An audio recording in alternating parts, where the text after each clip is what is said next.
IBN 7 हौसला है। अब बात उस जगह की जहां देश के सबसे तेज तर्रार दिमाग ट्रेनिंग लेते हैं, लेकिन उस ट्रेनिंग सेंटर के बेहतरीन दिमागों को एक महिला पिछले 7 महीने से बेवकूफ बनाती जा रही है और किसी को इस पर शक तक नहीं हुआ। यह मामला है मसूरी के लाल बहादुर शास्त्री राष्ट्रीय प्रशासन एकेडमी का, जहां पर IAS अफसरों को ट्रेनिंग दी जाती है। नाम रूबी चौधरी, पेशा SDM। नहीं नहीं नहीं, नाम रूबी चौधरी, पेशा लाइब्रेरियन। आप सोच रहे होंगे नाम वही, लेकिन पेशा अलग कैसे हो गया? तो आपको बता दें, मसूरी के ट्रेनिंग सेंटर में उस महिला की यही 2 पहचान थी। कभी किसी IAS अफसर से मिलती तो खुद को SDM बता देती, लेकिन किसी दूसरे से मिलती तो लाइब्रेरियन कह देती। लेकिन हकीकत में वो कौन थी, इस बात को कोई नहीं जान पाया। जब तक लोगों में उसकी असलियत समझने की उत्सुकता जागी, तब तक वो रफू चक्कर हो चुकी थी। वो तो जा चुकी है, लेकिन लाल बहादुर शास्त्री राष्ट्रीय प्रशासन अकेडमी में खलबली मची हुई है। जाहिर है उसने यहाँ की सुरक्षा में ही सेंध नहीं लगाई, बल्कि यहाँ के पूरे सिस्टम को नाकारा साबित कर दिया। मामला सुर्खियों में आया तो अकादमी के सुरक्षा प्रशासन अधिकारी कोतवाली में शिकायत करने पहुंच गए। एकेडमी में एक उन्होंने जो सुनकर सुरक्षा अधिकारी हैं सतवीर सिंह, उन्होंने एक रिपोर्ट दी है उसके विरुद्ध, क्या कहते हैं, लड़की है क्या नाम? हाँ, रूबी चौधरी के विरुद्ध, कि यहाँ पर जो है जो सुरक्षा गार्ड के क्वार्टर में रहती थी और अपने को कभी लाइब्रेरी कर्मचारी और कभी जो है SDM बनाती थी। उसमें जो है मुकदमा लिख दिया गया है और जांच तफ्तीश हो रही है। बात आगे बढ़ी तो खुफिया एजेंसियां रूबी चौधरी का सुराग पाने में जुट गईं। देहरादून से IB और लोकल इंटेलिजेंस के कई अधिकारी जानकारी जुटाने में लगे हैं, लेकिन फिलहाल किसी नतीजे पर नहीं पहुंच पाए हैं। वैसे सूत्रों से जो बातें सामने आ रही हैं, उससे पता चला है कि अकादमी प्रशासन अपने एक डिप्टी डायरेक्टर को बचाने की कोशिश में है। बताया जा रहा है कि इसी डिप्टी डायरेक्टर की शह पर वो महिला अकादमी में रह रही थी और इसी डिप्टी डायरेक्टर को बचाने के लिए अकादमी प्रशासन ने एक सुरक्षाकर्मी को आरोपी मानकर निलंबित भी कर दिया है। वहीं पुलिस सूत्रों की माने तो अकादमी इस मामले को दबाने की हर मुमकिन कोशिश कर रही है।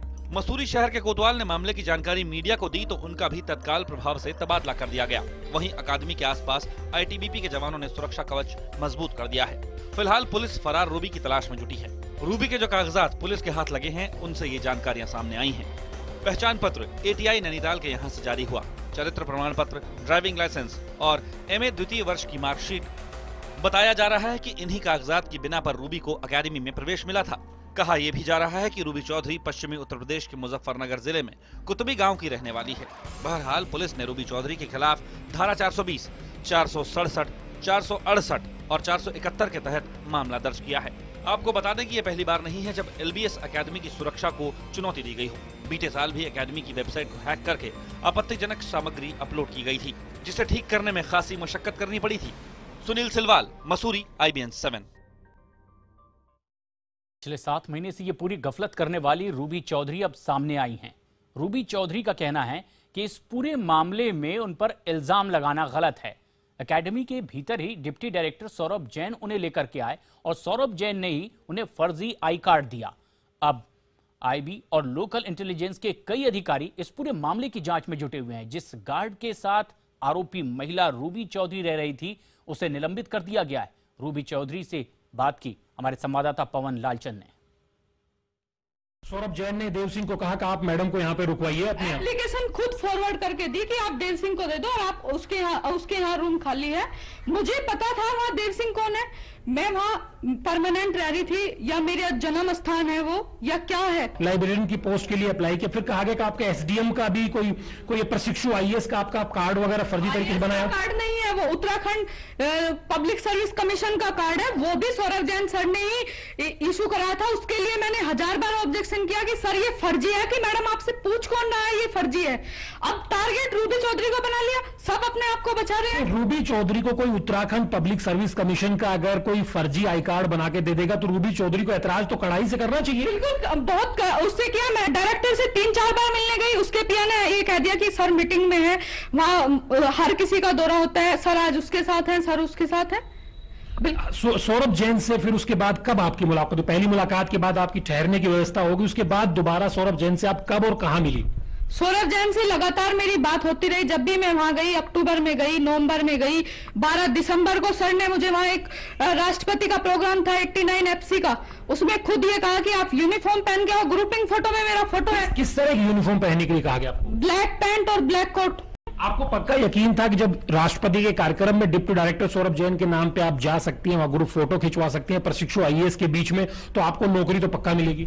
बिल्कुल पक्का। जब एक डिप्टी डायरेक्टर इतने सारे काम करा सकता है, मेरे बिना किसी उसके वहां ग्रुपिंग फोटो खिंचा सकता है, हर कुछ करा सकता है, कौन विश्वास नहीं करेगा कि एक डिप्टी डायरेक्टर के कहने पे आपको सोचना चाहिए था।